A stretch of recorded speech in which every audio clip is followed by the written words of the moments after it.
இப்ப 2 திமுக கட்சிகளும் ஒன்று சேர்ந்தால் கூட ஆட்சி அமைக்க கூடும். அந்த மாதிரி நிலைமை வந்தாலும் வரும். இப்ப விஜய் முதலமைச்சரா உட்கார்ந்துட்டாருன்னா ஒரு 20 வருஷத்துக்கு நகர மாட்டார் சிவகுமார்.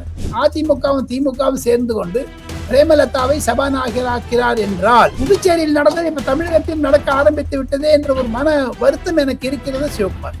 செத்து போச்சு இண்டி கூட்டணி தவசம் பண்ணிட்டு அதெல்லாம் பண்ணிட்டு நெருப்புல வச்சு கொளுத்தி விட்டான். உள்கட்சி சண்டை பாஜகவில் இருந்ததாக சிலர் கூறுகிறார்கள். எல்லா கட்சியிலும் இருக்க சார். காங்கிரஸ் பண்ணது தப்பு சார். என்னை பொறுத்த மட்டும் நேத்தி மட்டும் அவங்களோட இருந்துட்டு இப்போ நம்ம ஒரு ஒய்ஃபோட இருக்கோம். அதை விட்டுட்டு இன்னொரு ஒய்ஃப்ட போனா என்ன அர்த்தம்? பாஜகவுடைய இந்துத்துவனுடைய அழுத்தம் மறைமுகமாக வர ஆரம்பித்து விட்டது தமிழ்நாட்டில். துரைமுருகனே தோத்து போயிட்டாரு. இது தமிழ்நாட்டில் நடந்து சுனாமி புயல், ராட்சச புயல். அதனாலதான் நான் டான்ஸ் ஆடினேன். ஏன் சார் இவங்களோட பணத்தை ஜெயிச்சுட்டு விஜய்க்கு சப்போர்ட் பண்ணணும்னு என்ன இருக்கு?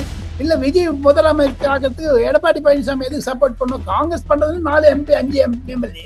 நீங்க சொல்ற மாதிரி ஒரு ஆட்சி அமைஞ்சா அந்த ஆட்சி தமிழகத்துல நிலைக்குமா? அது விஜயனுடைய திறமையை பொறுத்துதான் இருக்கு. காங்கிரஸுக்கும் திமுகவுக்கும் இப்ப நடந்த முறிவு ஒரு முடிவான முறிவா இல்லாட்டி டெம்பரரியா? முடிவான ஃபைனல்.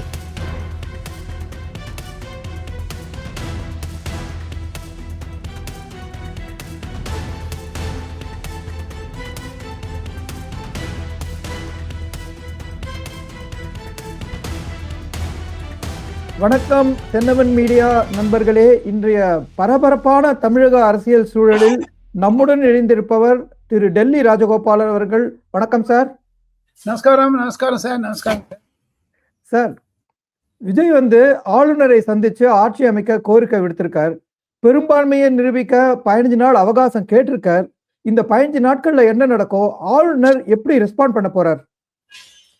தென்னவன் மீடியா நேயர்களுக்கு என்னுடைய பதிலை சொல்லுவதற்கு முன்னதாக, வங்க கடல் கடைந்த மாதவனை கேசவனை திங்கள் திருமுகத்து சேரியா சென்றிரஞ்சி அங்க படை கொண்டு ஆற்றை அணிபுரிவான் பைங்கமர் தந்தரில் பட்டர்பிரான் கோதை சொன்ன சங்கத் தமிழ் மாலை 30 தப்பாமை என்று திருப்பாவையில் வரக்கூடிய பாசுரத்தை மனதில் கொண்டு தென்னாடுடைய சிவனே போற்றி எந்நாட்டவர்க்கும் இறைவா போற்றி என்று சொல்லி ஹரஹர சங்கர ஜெய ஜெய சங்கர என்று காஞ்சி மூத்த பெரியவரையும் மனதில் வைத்துக் கொண்டு நாம் இந்த பேட்டியை துவக்கலாம். தாங்கள் கேட்டீர்கள், ஆளுநர் ஒரு RSS காரர், மும்பையில் படித்தவர், மகாராஷ்டிராக்காரர், கேரளாவில் கவர்னராக இருப்பவர், கேரளா அசம்பிளியில் படிக்குவதற்கு ஜெயஹிந்த் சொல்வதற்கு அந்த சட்டசபையில் இல்லாதனால அங்கு வம்பு செய்தவர். ஆளுநர்கள் எல்லாமே, பாஜக ஆளுநர்கள் எல்லாருமே எங்கெங்க இருக்கக்கூடிய எதிர்கட்சி தலைவர்களுக்கெல்லாம் ஒரு தலைவரை கொடுப்பதாகத்தான் நினைக்கிறேன். காரணம், இன்று ஆளுநர் சொல்லி இருப்பது விஜயிடம், இரவு வரைக்குள்ள உங்களுடைய மெஜாரிட்டி மெம்பர்ஸை கொடு அப்படின்னு சொல்லியிருக்காரு. இல்லாம இன்னொருத்தரை கூப்பிடுறேன்னு சொல்றாரு. ஸோ இது மத்திய பாஜகவுடைய தலைமையினுடைய அனுமதி இல்லாமல் அவர் சொல்லியிருப்பாரா அல்லது சட்ட ரீதியாக அவர் சொல்லியிருப்பாரா என்பதையெல்லாம் நாம் மனதில் கொண்டு வச்சுதான் பேச வேண்டும். அரசியலில் யூகங்கள் பலர் இருந்தாலும் தமிழகத்தில் இருக்கக்கூடிய ஒரு வெற்றி என்பது கண்டிப்பாக நான் கூறுவது விஜய்க்கு கிடைத்த வெற்றி. அந்த வெற்றி என்பது சாதாரண மக்கள் அவர்களிடம் இருந்த வாக்கு பெற்றதும் சாதாரண மக்களுடைய அன்பை பெற்றதும் விஜய். விஜய்க்கு பல இன்னல்கள் இருந்தாலும் அவருக்கு ஒரு பெரிய திருப்பம் என்ன என்று கேட்டால், சிறுபான்மையருக்கு வாக்களித்து விட்டாலும் சிறுபான்மையர்கள் எப்படி இருந்தாலும் கிறிஸ்தவர்கள், முஸ்லீம் என்றெல்லாம் கிறிஸ்தவர்கள், சீக்கியர்கள், தேவர், நாடார், செட்டியார் போன்றவர்கள் இருந்தாலும் தமிழகத்தில் ஒரு புது அரசியலை உண்டாக்கினார் விஜயும் சீமானும் சேர்ந்து கொண்டு. சீமான் அவர்களுக்கு நன்றி, விஜய் அவர்களுக்கு நன்றி தெரிவிக்க வேண்டிய நிலையில் நாம் இருவரும் இருக்கிறோம். நான் பறைசாட்ட முடியும், நான் ஒரு பிராமணர் என்று. அதை தவிர பிராமணருடைய சமுதாயம் 2% தான் இருக்கிறது. திராவிட கட்சிகள் அதிமுகவாக இருக்கட்டும் திமுகவாக இருக்கட்டும், அம்மையார் ஜெயலலிதா இருந்தவரை தமிழகத்தில் ஒரு விதமான நிலைமை இருந்தது. திமுக வந்த பிறகு சில மாறியது. இப்பொழுது பெரியார் மண் என்று சொல்லாதீர்கள், பெரியாரே ஒரு மண் என்று சொல்லக்கூடிய அளவிற்கு சீமான் பேச ஆரம்பித்தார் என்றால் அது பிராமணர்களுக்கு ஒரு நல்ல எதிர்காலமாகத்தான் நான் பார்க்கிறேன். தென்னவன் மீடியா நேயர்களுக்கு மூலமாக, சிவகுமார் மூலமாக முதலமைச்சர் விஜய்க்கும் சீமான் நாம் தமிழர் கட்சிக்கும் என்னுடைய தரப்பிலிருந்து வாழ்த்துக்கள். காரணம், என் போன்று இருக்கக்கூடிய ஸ்ரீரங்கம் கோவிலில் பட்டாச்சாரியராக இருக்கக்கூடிய சமையலறை மடப்பள்ளி என்று இருக்கக்கூடிய கூக்கோத்தர் ரமேஷ் என்பவர் அவருக்கு சீட் கொடுத்து எம்எல்ஏ ஆகி இருக்கிறார். இது ஒரு மாபெரும் திருப்பம். மயிலாப்பூரில் ஒரு சார்ட்டர்ட் அக்கௌண்டன்ட் வெங்கட்ராமன் என்பவர் எம்எல்ஏ ஆகியிருக்கார் தாவேகா மூலமாக. இதை தவிர தாங்கள் கேட்டீர்கள், ஆளுநர் இன்று மாலை 8 மணிக்குள்ள ரிசல்ட் கொடுன்னு சொல்லியிருக்கார். அது இல்லைன்னா என்ன பண்ணுவார் தெரியல. அனைத்து ஆங்கில ஊடகங்களும் பல அரசியல் விவாதிக்கக்கூடிய அளவிற்கு இருக்கக்கூடிய மூத்த அரசியல்வாதிகளும் என்னிடம் தெரிவிப்பது, கவர்னர் வம்பு பண்ணுகிறாரா என்று கேட்கிறார்கள். இருந்தாலும் வெயிட் பண்ணி பார்க்கணும். நாளைக்கு வந்து விஜய் வந்து பதவி ஏற்பு விழா கூட அனௌன்ஸ் பண்ணியிருக்காரு. அது நடக்குமா? இது வரைக்கும் அனௌன்ஸ் பண்ணா என்ன? அவர் யாருக்கு அனௌன்ஸ் பண்ண சார்? அவர் உங்களுடைய கவர்னர் அக்செப்டிங்களா? நீங்களும் டேட் குறிக்க முடியுமா? சார் சுப்பிரமணிய சாமி சொல்லியிருக்காரு, முதல்ல வந்து விஜயை கூப்பிட்டு பண்ணணும், இவ்வளவு நேரம் டிலே பண்ணதே தப்பு அப்படின்ட்டு. கரெக்ட். அவர் சொல்றது கரெக்ட் தான். ஏன் இவ்வளவு நேரம் ஆளுநர் கூப்பிடல? ஆளுநர் என்ன எதிர்பார்க்கிறாரு சார்? ஆளுநர் இன்னைக்கு தானே கூப்பிட்டுருக்கார். உடனே எப்படி கொடுக்க முடியும்? 108 கொடுத்திருக்கார். 118 தேவை. 2 எக்ஸ்ட்ரா பண்ண 120 நம்பர் கொடுங்க. மீதி 12 நம்பர் கேட்கிறார். இது அப்படி ஒரு பெரும் அரசாங்கத்தை எப்படி சார் ஒரு விருது மெஜாரிட்டி இல்லாத கவர்மெண்ட் கொடுக்க முடியும் என்ற ஒரு சட்டம் இருக்கிறது. சுப்ரீம் கோர்ட்ல ஏற்பட்ட ஜட்ஜ்மெண்ட் இருக்கு இதை பத்தி எல்லாம். கவர்னர் அணுகுமுறை பண்ணுகிறார் என்றால் சட்ட ரீதியாகத்தான் அவர் பண்ணுவார், இல்லாம பண்ண மாட்டார். சார் இப்ப அவருக்கு விஜய்க்கு வேண்டுங்கிற நம்பர், கவர்னர் கேட்கிற நம்பர் கொடுக்கணும்னா அதிமுகவோட சப்போர்ட் இல்லாம அது நடக்காது. ஸோ அதிமுக எந்த மாதிரி சப்போர்ட் கொடுக்கும்? ஆனா காங்கிரஸ் வேற இப்ப உள்ள இருக்கு. காங்கிரஸ் வந்து திமுக முறிச்சுட்டு உள்ள போயிடுச்சு. இப்ப 2 திமுக கட்சிகளும் ஒன்று சேர்ந்தால் கூட ஆட்சி அமைக்க கூடும். அந்த மாதிரி நிலைமை வந்தாலும் வரும், சொல்ல முடியாது. என்ன அரசியல் நிலை நிமிடத்திற்கு நிமிடம் ஆடிக்கொண்டிருக்கிறதாகத்தான் நான் நினைக்கிறேன் சிவகுமார். நீங்க சொன்னது ரொம்ப மிகவும் வந்து ஒரு மாறுதலான செய்தி. அதாவது ரெண்டு திமுக, அதாவது திமுகவும் அதிமுகவும் அவங்களுக்கு 70 சம்பந்தமா இருக்கு, இவங்கள்ட்ட மொத்தமா 50 இருக்கு, அவங்க 2 பேரும் சேர்ந்து ஆட்சி அமைக்க கூடுன்னு சொல்றீங்களா? ஒரு காமன் பர்சன் வச்சுட்டு 2 பேரும் சப்போர்ட் பண்றேன்னு சொன்னாங்கன்னா இந்த திராவிடியன் மூவ்மெண்ட்டை கொலாப்ஸ் பண்ணக்கூடாதுன்னு மு.க. ஸ்டாலின் நினைக்கிறாரு. இல்ல அப்படின்னா ஒன்னும் இப்ப விஜய் வந்து முதலமைச்சரா உட்காந்துட்டாருன்னா ஒரு 20 வருஷத்துக்கு நகர மாட்டார் சிவகுமார். விஜய்க்கு அவ்வளவு பெரிய ஆர்வம் இருக்கிறது, பொதுமக்களுக்கு சேவை செய்ய வேண்டும் என்று இருக்கிறது. 2000 கோடி ரூபாய் வருடத்திற்கு சம்பாதிக்கக்கூடிய விஜய் அதையெல்லாம் விட்டு முதலமைச்சராக பொதுப்பணி செய்ய வேண்டும் என்று சொல்லுகிறாரு. அது பாராட்டப்பட வேண்டும். அவருக்கு இருக்கக்கூடிய சித்தாந்தங்கள் ரைட்டு. மத்தியிலும் மாநிலத்திலும் இருக்கக்கூடிய அரசாங்கத்தெல்லாம் எடுக்க வேண்டும் என்று அவர் சொல்வது சரிதான். அவரை பத்தி there is no second opinion தான் நான் நினைக்கிறேன் சிவகுமார். ஓகே சார், இப்போ திராவிட சித்தாந்தத்தையே அழிக்கணும் அப்படின்னு வந்து பாஜக ரொம்ப முனைப்பா இருந்தது நமக்கு தெரியும். மோடி வந்து பிரச்சாரத்துல சொன்னது எல்லாமே தெரியும். இப்படி ரெண்டு திராவிட கட்சிகளும் ஒன்னா சேர்ந்து ஒரு ஆட்சி அமைக்கணும்னா அது வந்து மோடியும் அமித்ஷாவும் எப்படி பாப்பாங்க சார்? பாக்குற அளவு நம்பர் இருக்கும் இல்லையா சிவகுமார்? அது இருந்தாலும் அவளுக்கு இதுவா இருக்கும். இப்ப விஜய் விட்டுட்டான்னு வச்சுங்க, விஜய் கூட எது எது எது இருந்தாலும் பாஜகவுடைய பாலிசி என்னது பாயசமா இல்ல பாசிசமான்னு சொன்னாரோ இல்லையோ? சோ அதெல்லாம் மனசுல வருமா இல்லையா? இப்போ ஆக மொத்தம் விஜய் வந்து ஒரு லெப்ட் ஓரியன்டட் பர்சனாக இருந்தாலும் கூட பொதுமக்கள் அவருக்கு வரவேற்பு கொடுத்ததனால் வரவேற்க வேண்டும் என்பதுதான் என்னுடைய கருத்து. அதே சமயத்துல அதிமுகல இருந்து ஒரு ஃபேக்ஷன் வந்து பிரிஞ்சு வந்து விஜயோட சப்போர்ட் பண்றதுக்கு தயாரா இருக்கிறதா நமக்கு பேச்சு வருது. அதாவது வேலுமணி, சி.வி. சண்முகம், விஜயபாஸ்கர் இவங்க 3 பேரும் தனியா சந்திச்சிருக்காங்க, இன்னும் எடப்பாடியை சந்திக்காம. அப்படி இருக்க சான்ஸ் கிடையாது சிவகுமார், அப்படி இருக்க சான்ஸ் கிடையாது. இதெல்லாம் ஒரு பத்திரிகை செய்திக்காக நம்ம எதை ஒன்னா போட்டு இருக்கலாமே தவிர அத்தனை அது மாதிரி சான்ஸ். இப்ப பாருங்க, ஆர்.எஸ். பாரதி சொன்னார் பாஜகவை உன்னிக்கணும், நம்ம எல்லாம் சங்காளியா பங்காளியா விருந்தாளியா இது மாதிரிலாம் கேட்டாரு. நம்ம எல்லாம் பங்காளி தானே, ஒண்ணு சேர்ந்து இல்லாம சொன்னாங்க. இப்ப ஒன்னா சேர்த்துக்கிட்டு வாய்ப்பு இருக்கும் இல்லையோ? சோ அதுக்கு அதிக வாய்ப்பா? இல்லாட்டி வந்து விஜய் வந்து இப்ப காங்கிரஸ், விசிக, கம்யூனிஸ்ட், பாமக அவங்க எல்லாரையும் சேர்த்துட்டு ஒரு 120 நம்பர் கொடுக்கறதுக்கு வாய்ப்பு அதிகமா? சார் 120 கொடுத்தீங்கன்னா இன்னொரு சைடு 120 இருக்கும் இல்லையா சிவகுமார்? எந்த சமயத்தில் இப்ப சபாநாயகர் தேர்தல் முதல்ல வரணும். நீங்க நம்பிக்கை வாக்கு எடுப்பதற்கு முன்னதாக சபாநாயகர் தேர்தலில் உதாரணத்துக்கு சொல்லுகிறேன், அதிமுகவும் திமுகவும் சேர்ந்து கொண்டு பிரேமலதாவை சபாநாயகராக்கிறார் என்றால் தமிழ் வெற்றி கழகத்திலிருந்து சபாநாயகர் போட்டி இருந்து என்ன பண்ணுவீங்க? போட்டி இருந்து சர்க்காருக்கு வந்துருச்சுன்னா அதெல்லாம் நம்பர் என்ஷூர் பண்ணிக்கணும். என்ன இப்போ வந்து ஒரு அங்க அசம்பிளி சிவகுமார் எந்த சமயத்து எங்க ஒண்ணா இங்க வட இந்தியாவில் ஆயாராம் கயாராம் சொல்லுவாங்க பாரு, இந்த பக்கம் அந்த பக்கம்னுட்டு. அந்த மாதிரி புதுச்சேரியில் நடந்தது இப்ப தமிழகத்தில் நடக்க ஆரம்பித்து விட்டதே என்ற ஒரு மன வருத்தம் எனக்கு இருக்கிறது சிவகுமார். ஸோ இதுல வந்து யாருக்குமே ஒரு நிலையான நம்பர் கொடுக்க முடியாம டிலே ஆச்சுன்னா பிரசிடென்ட் ரூல் வரதுக்கான வாய்ப்பு இருக்கா? அப்படிதான் தமிழக ஊடகங்களும் தமிழக செய்தியாளர்களும் சொல்லுகிறார்கள். திமுக அதை விரும்பும். எதுக்கு திமுக அதை விரும்பணும்? விஜய் வரக்கூடாது, அவ்வளவுதானே. ஆனா 6 மாசம் வந்து பிரசிடென்ட் ரூல் இருந்தானா அது வந்து திமுகவோட ஆட்டுக்கு தாடி அப்படின்னு சொன்னவங்க அந்த கவர்னர் ரூல வந்து ஆளுநர் ரூல் மூலமா ஏத்துப்பாங்களா? ஏத்துக்கிறாங்களோ இல்லையா? அவங்க நம்பர் கொடுக்கலையே. திமுக கொடுக்க சான்ஸ் கொடுப்பாரு. இந்த மாதிரி ஆல் இந்தியா லெவல்லே ஆயிருக்கு சிவகுமார். அகில இந்திய அளவிலேயே வாஜ்பாய்க்கு முன்னாடி இதே கடிதத்தை கொடுக்காம ஜெயலலிதா இருந்த போது வாஜ்பாயே பாடினார செட்டி ஆகையா ஆகையான்னுட்டு வரவேற்பு கடிதம் ஜெயலலிதா கொடுக்கவே இல்லை வாஜ்பாய்க்கு. அதெல்லாம் நினைச்சுக்க வேண்டாமா?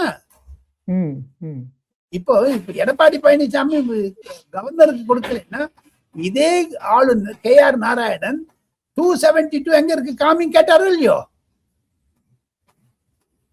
வாஜ்பாய் இருந்தபோது சோனியா காந்தி ஏன் பண்ணல? முலாயம் சிங் யாதவ் ஏந்து சோனியா காந்தி சப்போர்ட் பண்ணாத வாஜ்பாய்க்கு பண்ண லெட்டர் கொடுக்க மாட்டேன்ட்டாலே, ஜனாதிபதிக்கே லெட்டர் கொடுக்க மாட்டேன்னு 1996 ஞாபகம் இல்லையா? எப்படி வாஜ்பாய்க்கு ஆச்சோ அதே மாதிரி இப்ப விஜய்க்கு ஆகிறது. இப்ப காங்கிரஸ் திமுகவை எடுத்துக்கிட்டான்னா அவங்க தேர்தலுக்கு முன்னாடி வந்து கூட்டணிக்கு பல விதமான பேச்சு இழுபறி நடந்து கடைசியில சோனியா காந்தியோட முடிவுப்படி வந்து திமுகவோட போனாங்க. இப்ப ஆனா ஒரே நாள்ல வந்து அவங்க கூட்டணியை முறிச்சுக்கிட்டாங்க. கூட்டணியை முறிச்சுக்கிட்டு அவங்க வந்து விஜய்க்கு வந்து அபிஷியல் சப்போர்ட்டை கொடுத்துட்டாங்க. திமுகவும் வந்து காங்கிரஸை வந்து வசைப்பாட ஆரம்பிச்சிருச்சு. ஐடி விங்ல இருந்து மற்ற இடங்கள்ல இருந்து நம்ம எல்லா விதமான வசைகளையும் பாக்குறோம். சில இடங்கள்ல அவங்க வந்து மேயரா இருக்கிற வந்து மேயர் பதவியை விட்டு கொடுக்கணும் அப்படின்னு கேட்கிற அளவுக்கு காங்கிரஸும் திமுகவும் இப்ப பிரிஞ்சிருக்கு. ஸோ இந்த முடிவுக்கு வந்து என்ன காரணம்? இதுல வந்து சோனியாவுக்கு முழு சம்மதம் இருக்கா? சோனியாவுக்கும் ராகுல் காந்திக்கும் பிரியங்கா காந்திக்குமே சில சண்டைகள் இருக்கிறது. கர்நாடகாவில் தாங்கள் பார்க்கலாம். அதே மாதிரியான நிலைமை தமிழகத்திலும் வரும். நீங்க இவ்வளவு சொல்றீங்களா? காங்கிரஸ் 5 பேர் பிரிஞ்சு போயிட்டா என்ன பண்ணுவீங்க? அவங்களுக்கு மாசம் இப்போ கருணாநிதி அவர்கள் 26 MLA வச்சுன்னு மைனாரிட்டி அரசாங்கம் பண்ணார். அந்த 26 பேருக்கு மாசம் 10 லட்சம் போயிருந்தது. வாயமூட்டி இருந்தாங்க. மந்திரி சபையில கேட்கவே இல்லை. மந்திரி சபையில கேட்கிறாங்க காங்கிரஸ். 2029 அவர் பிரதமர் ஆகணும்னு நினைக்கிறார் ராகுல் காந்தி. அதுக்காக தான் அவசரப்படுறாங்க. கர்நாடகால அரசாங்கம் வந்தாச்சு, கேரளால வந்தாச்சு, தெலுங்கானால வந்தாச்சு, தமிழ்நாட்டுல வந்துட்டுன்னா சவுத் இந்தியா முழுக்க வந்துட்டோன்னு ஒரு ஆசை இருக்கும் இல்லையா அவளுக்கு? காங்கிரஸுக்கு வந்து சவுத் இந்தியன் காங்கிரஸ் ஆயிடுச்சு. இப்ப ஆல் இந்தியா காங்கிரஸ் நார்த் இந்தியால எல்லாம் வழிச்சுன்னு போயிடுச்சு. நேற்று பாருங்க வெஸ்ட் பெங்கால்ல 2 MLA அவன் 2 பேரும் பிஜேபியில சேர போறா. இப்போ கூத்து தெருக்கூத்து மாதிரி இருக்குது. கூட்டணிங்கிறது இப்ப நம்ம எப்படி பார்க்க வேண்டியிருக்கோம்? ஏன்னா இப்ப காங்கிரஸ் வந்து செத்து போச்சு. இந்தி கூட்டணி தவசம் பண்ணிட்டு அதெல்லாம் பண்ணிட்டு என்ன நெருப்புல வச்சு கொளுத்தி விட்டான். 2029 ஒண்ணு வரப்போகுது. சோ இப்ப நான் உங்கள்கிட்ட கேட்க விரும்புற கேள்வி என்னன்னா பாஜகவை பத்தி.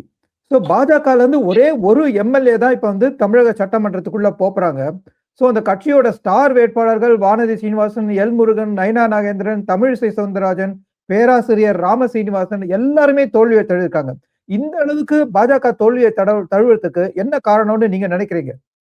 என்னை பொறுத்தவரை பொதுமக்கள் விஜய் விரும்பினார்கள். விஜய் தான் காரணம் என்று நினைக்கிறேன். இது நடுவுல உள்கட்சி சண்டை பாஜகவில் இருந்ததாக சிலர் கூறுகிறார்கள். எல்லா கட்சியிலும் இருக்கச்சு. நீங்க அவ்வளவு தூரம் சொல்ல பாஜக பத்தி பேசுறீங்களே, 28 சீட்னுட்டு 215 சீட் வின் பண்ணுவோம்னு சொல்லக்கூடிய ஸ்டாலின் 200 வின் பண்ணுவோம், ஆட்சி அமைப்போம், 4ஆம் தேதி பாருங்கன்னு சொன்னாரு. 10 மாவட்டத்தை ஒரு MLA கூட இல்ல சிவகுமார். அதிமுக 8 மாவட்டத்துல ஒரு MLA கூட இல்ல சார். பாஜக வந்து தமிழ்நாட்டுல 32 மாவட்டத்தையும் இல்லையே. விஜய் கூட இப்ப பாருங்க பாமக ஒரே 2 டிஸ்ட்ரிக்ட் தான் இருக்கு. விடுதலை சிறுத்தை கட்சி 2 டிஸ்ட்ரிக்ட் தான் இருக்கு. விஜய் கூட தமிழ்நாட்டில் இருக்கக்கூடிய 38 அபிஷியல் டிஸ்ட்ரிக்ட்ஸ்ல 34 தான் இருக்கு. அவர் எங்கேயுமே பிரச்சாரத்துக்கு போகலையே. இந்த வந்து வாக்குகள் வந்து பணம் இல்லாத வாக்கு வாங்கியிருக்காரு. இது இன்னொருத்தர செய்ய முடியாது உங்களால. நீங்க இப்ப கவர்னர் ஆட்சி போட்டீங்கன்னா ஒரு மந்தம் வந்துடுச்சுன்னா ஒரு ஈடு கொடுப்பாங்க. எப்படி நான் ஒன்னே சொல்றேன், டெல்லியில நம்ம வந்து முதல்ல அரவிந்த் கெஜ்ரிவால் வந்தார், காங்கிரஸ் சப்போர்ட் பண்ணிச்சு, காங்கிரஸ் சப்போர்ட்டை வித்ட்ரா பண்ணிச்சு, அவர் முழு ஆட்சி வந்தார், 2வது தரம் வந்தார், 3வது தரம் தோத்து போயிட்டார். இப்ப விஜய்க்கு ஏதாவது இடையூறுகள் வந்து ஜெயிச்சு செய்தாலும் அதிமுகவோ திமுகவோ காங்கிரஸோ பாஜகவோ கவர்னரோ செய்தால் விஜய் 100க்கு 100 ஜெயிப்பார். அடுத்த வாட்டி எப்படி இருக்குமோ பார்க்கலாம். பாராளுமன்றத்தை பாராளுமன்றம் வந்து டிஃபரெண்ட் ஓட்டிங் பேட்டர்ன் இருக்கும் எங்கேயுமே. சார் காங்கிரஸ் வந்து பண்ண தப்பு சார் என்ன பொறுத்த மட்டும். நேத்தி மட்டும் அவங்களோட இருந்துட்டு இப்போ நாம வந்து ஒரு ஒய்ஃபோட இருக்கோம், அதை விட்டுட்டு இன்னொரு ஒய்ஃப்ட்ட போனா என்ன அர்த்தம்? தப்பு இல்ல இது. நேற்று ராத்திரி மட்டும் இருந்துட்டு இன்னைக்கு அடுத்த ஒரு லிவிங் ரிலேஷன்ஷிப் டைவர்ஸ் பண்றதுன்னா முடியுமா?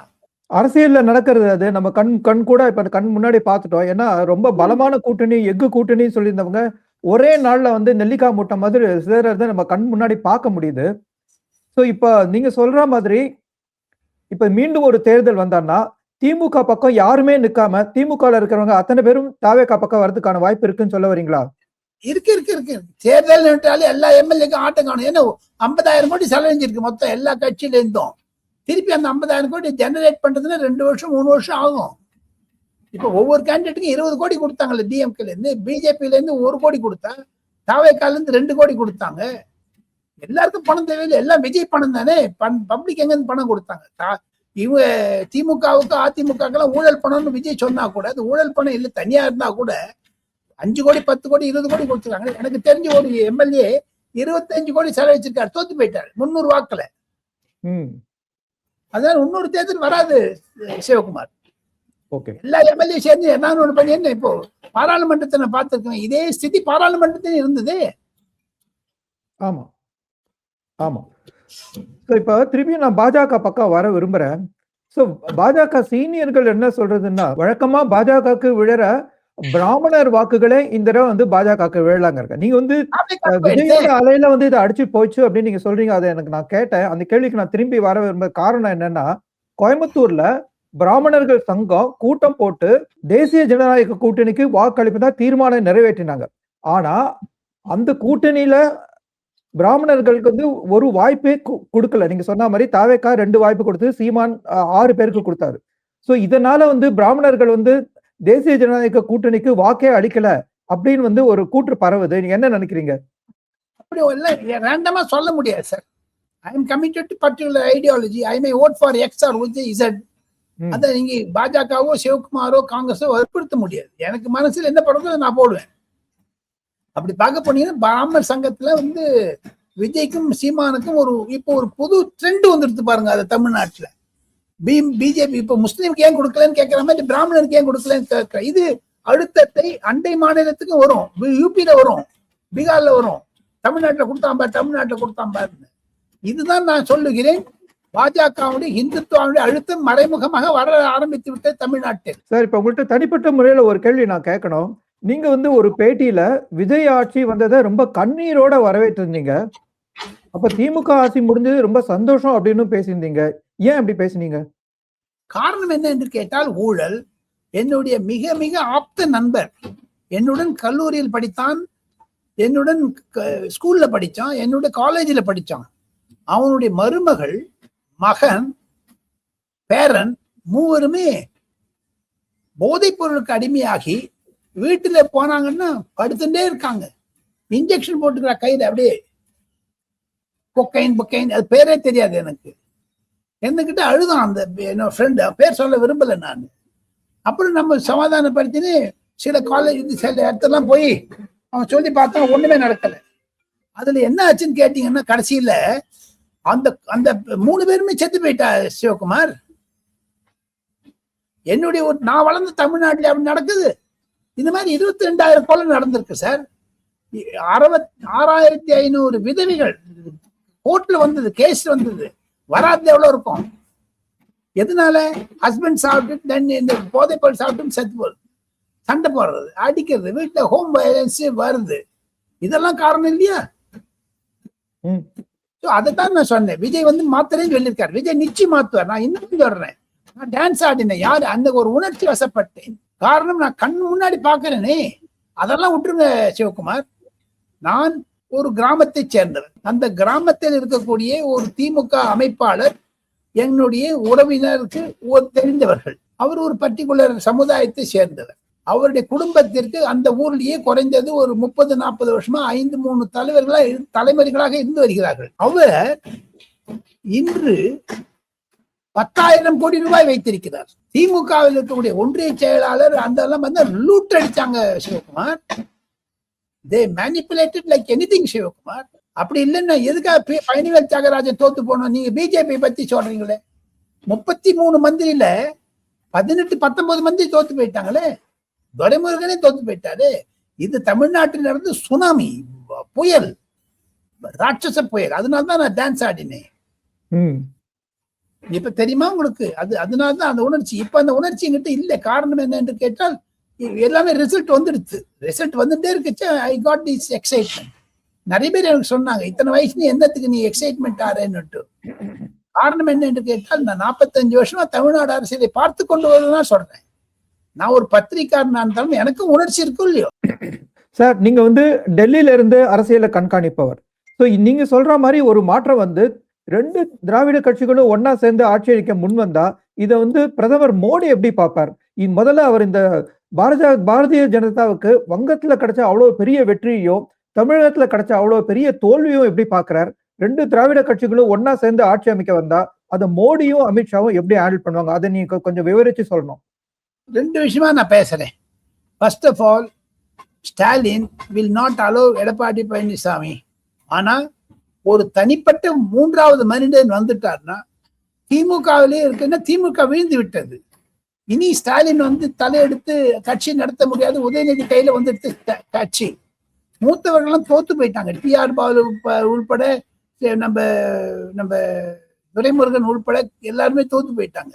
அந்த பின்னாடி பாத்தீங்கன்னா கண்டிப்பாக முயற்சி செய்தால் திமுக அதிமுக ஒரு காமன் பர்சனை வச்சுட்டு 2 பேரும் சப்போர்ட் பண்றோம்னு சொல்லிட்டாங்கன்னா, விஜய் வரக்கூடாது என்பதில் 2 பேருமே சரியா இருந்தாங்கன்னா வரக்கூடிய சான்சஸ் இருக்குன்னு நான் சொல்றேன். நடக்குமோ கிடையாது. இது RS பாரதி சொல்லிக்கிட்டாரு 4 நாள் முன்னாடி. நம்மளாம் பங்காளி தானப்பா, உறவாளி தானப்பா அப்படின்னு. அது ஏற்கனவே பாஜக உள்ள வரக்கூடாதுங்கும் போது 2 பேருமே சொன்னாங்க, 2 பேரும் பங்காளி தான், 2 பேரும் கை கோத்துக்கலாமேன்னு. அது இப்ப எமர்ஜென்சி. இப்ப அவளுக்கு சர்வை இன்ஸ்டிக்ட் இருக்கு, do or die situation. So அந்த அப்படிப்பட்ட நேரத்துல பாஜக அதை எப்படி ரியாக்ட் பண்ணும்? இப்ப ஏடிஎம்கேவோட கூட்டணியில இருக்கு. இப்ப ஏடிஎம்கே ஒரு சீட் தான். ஏடிஎம்கே கை தட்டி தவளை தொடச்சிருந்து உதறி வளர்த்தி விட்டு போடுவாங்க. ஒரே ஒரு 10 எம்எல்ஏ தான் நீங்க சொல்றது சரியா இருக்கும். ஒரு எம்எல்ஏ கத்தாத விட்டு ஒவ்வொரு எம்எல்ஏவும் விஜய் கட்சிக்கு லாபமா இருக்கும், மிஸ்டர் எடப்பாடி பழனிசாமிக்கு நஷ்டமா இருக்கும். அது ஒரு எக்ஸ்ட்ரா லக்கேஜ் நினைப்பார் அவர். இப்ப விஜய் சொல்றாரு பாஜக விட்டுட்டு வெளில வான்னுட்டு, அவர் வரமாட்டேங்கிறாரு எடப்பாடி. ஏன்னா கம்படிஷன் போடுறாரு. எனக்கு சபாநாயகர் பதவி கொடு, எனக்கு இதை கொடு, அதை கொடு கேட்பாங்க. சும்மா விட மாட்டா. ஏன் சார் இவங்க பணத்துல ஜெயிச்சுட்டு விஜய்க்கு சப்போர்ட் பண்ணணும்னு என்ன இருக்கு? இல்ல விஜய் முதலமைச்சர் ஆகிறதுக்கு எடப்பாடி பழனிசாமி எதுக்கு சப்போர்ட் பண்ணும்? காங்கிரஸ் பண்றது 4 MP 5 எம்எல்ஏ. நான் ஒன்னொன்னு கேட்கிறேன் சிவகுமார், தமிழகத்தில் இருக்கக்கூடிய பொருளாதார பிரச்சனைகளை பார்த்தீர்களே ஆனால் தமிழக கஜானா காலி, பைனான்சியல் எமர்ஜென்சி வரப்போகிறது. இதை பார்த்து கொண்டு தான் ஸ்டாலின் அவர்கள் 8,000 ரூபாய் தர, 10,000 ரூபாய் தர, இதை தர, அதை தரன்னு ஏமாத்திட்டு போயிட்டாரு. தமிழ்நாடு கஜானா சைஃபர். இப்ப நாளைக்கு விஜய்க்கு வந்தாருன்னா மத்திய அரசாங்கத்தோட கை கோர்த்து கொண்டு தான் போகணும். அவர் மத்திய அரசாங்கத்தை ராகுல் காந்தியோட சேர்ந்து மோடி விடுவாரா? நீங்க விஜய் ஆட்சி நடத்துறதுக்காக மோடி பணம் கொடுப்பாரா? ஏன் சார் நீ வரி போட்டு பண்ணிக்கோ, வரியும் போட மாட்டேன், எல்லாத்துக்கும் இனாமா கொடுப்பேன். அதே சமயத்துல கோயம்புத்தூருக்கு மெட்ரோ வரல, மதுரைக்கு மெட்ரோ வரலன்னு இவன் பஸ் எல்லாம் ஃப்ரீன்னு சொல்லிட்டாங்களே. எல்லாரும் பஸ்ல போறான், மெட்ரோ காலியா போயிட்டு இருக்கு. அதுக்கு என்ன அவன் 20,000 கோடி போட்டு மெட்ரோ பண்ணிருக்காங்க. நீ பஸ்ல ஃப்ரீயா போகணும் ஓட்டுக்காக பண்ணிட்டு ஓட்டு வங்கி அரசியல் செய்த தவறு அது. முதல்ல எல்லாம் சிவகுமார் ஒரு சிறுபான்மையை வைத்துக் கொண்டு ஓட்டு வங்கி பண்ணாங்க. இப்ப வந்து அந்த முஸ்லீம் எல்லாம் டிஎம்கேக்கு தான் ஓட்டு போட்டிருக்கான்றது நிரூபணம் ஆயிடுது. கிறிஸ்டியன்ஸ் எல்லாம் சாலிட் விஜய்க்கு ஓட்டு போட்டிருக்காங்க, நிரூபணம் ஆயிடுது. ஆனா திமுக என்ன வம்பு பண்ணாங்கன்னு கேட்டீங்கன்னா, மதுரைக்கும் கோயம்புத்தூருக்கும் மெட்ரோ கொடுக்கலன்னு ஒரு போராட்டம் பண்ணாங்க. பிஜேபி சைட்ல இருந்து என்ன சொல்றாங்கன்னா, 20,000 கோடி நாங்க கொடுத்துருக்கோம், அந்த மெட்ரோ பாதி வந்துடுத்து, ஆனா நீங்க வந்து தேர்தல் அறிக்கையில சொல்றீங்க எல்லா பெண்மணிகளுக்கும் பஸ் ஃப்ரீ. அதே மாதிரி விஜய் சொல்லிட்டாரு, நீங்க பஸ் ஃப்ரீன்னு சொல்லிட்டு மெட்ரோ ஒன்று தலைக்கு மேல போனா காலியா போச்சுன்னா அது பிசினஸ் சைட்ல ப்ரொபோசிஷன் இல்லையே அது. ஆமா, அது ஒரு நியாயமான கேள்வி. ஆனாலும் இந்த தேர்தல் மூலமாக பிரபலமாக இருக்கக்கூடிய சில தொலைக்காட்சிகள் அவனுடைய ஷேர்ல விழுந்து போயிருக்கு. ஆளுங்கட்சியினுடைய ஷேர் எதற்காக? நீ அதுக்காக தான் பண்ணுவன். இதெல்லாம் ஒரு கான்ட்ரடிக்டரி ஸ்டேட்மெண்ட்ஸ் வரும் நிச்சயம். இன்னைக்கு நான் இப்ப பாருங்க, விஜய் வந்து மைனாரிட்டி அரசாங்கங்கிறது எல்லாரும் தெரிஞ்சினோடனையும் யமகண்ட கொமகண்டங்க திமுக இருக்கும் அதிமுக இருக்கும். 30 வருஷம் 40 வருஷம் அரச ஆண்டவங்க, அவன் நுணுக்கும் தெரியும். ஏதாவது ஒரு சிக்கல்ல மாற்றி வச்சுட்டாருன்னா விஜய் வெளில வந்து ரொம்ப கஷ்டம் சிவகுமார். அதெல்லாம் அவர் யோசிச்சுக்கணும். எல்லா சூழ்ச்சியும் பண்ணுவாங்க. இப்ப ராகுல் காந்தி பண்ணலையா, ஒரு போர்ஜி டாக்குமெண்ட் கொண்டு வந்துட்டு பண்ணலையா?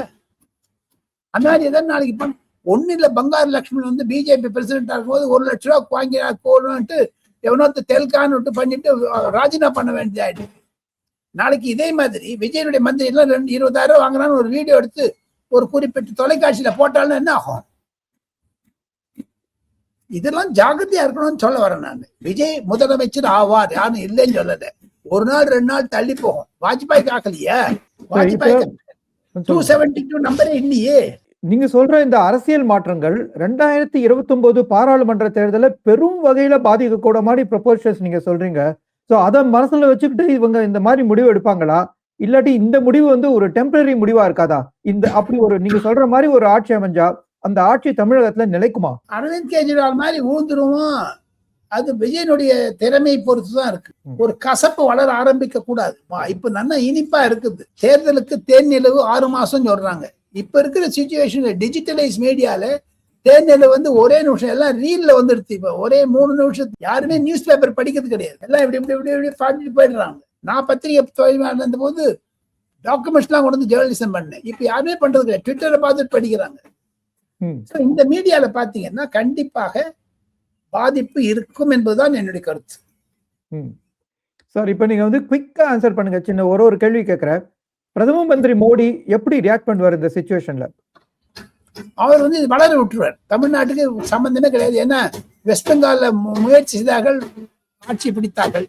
தமிழகத்தில் முயற்சி செய்தார்கள், ஆட்சி பிடிக்கவில்லை. அதனால தமிழகத்திற்கு செகண்ட் ப்ரிஃபரன்ஸ் தான் கொடுப்பார் சார். ஓகே.